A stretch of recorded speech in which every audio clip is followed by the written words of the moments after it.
En Île-de-France, la région la plus peuplée du pays, on redoute le pic dans les tout premiers jours du mois d'avril. Bonjour Frédéric Adnet. Oui, bonjour. Vous dirigez le service des urgences de l'hôpital Avicenne, c'est à Bobigny en région parisienne et vous êtes par ailleurs patron du SAMU 93. Merci d'être en direct avec nous ce matin.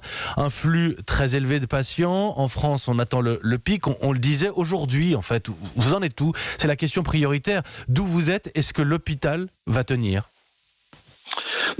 C'est toute la question. Hein. Nous commençons à recevoir de plus en plus de patients Covid positifs ou Covid suspects.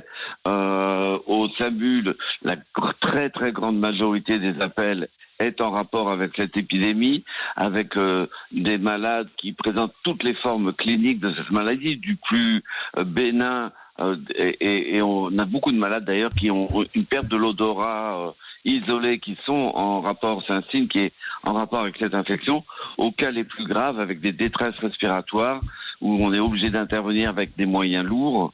Aux urgences, c'est la même chose. Beaucoup de patients. On a complètement réorganisé l'hôpital. On ouvre de plus en plus de lits en différant les admissions qui étaient programmées.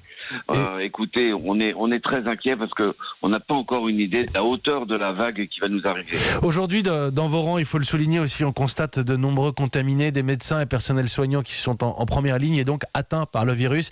C'est une crainte particulière chez vous ou alors on n'y pense pas ? On y pense tous les jours et tous les instants. Hein. À chaque épidémie, on sait que les soignants payent un lourd tribut, hein, et ça se vérifie pour toutes les épidémies, et en particulier celle-ci. Dans mon hôpital, il y a une dizaine de médecins qui sont malades, des dizaines de soignants qui sont malades. Ça génère deux choses. D'abord, une perte sèche de personnel formé, compétent et qui connaissent le service.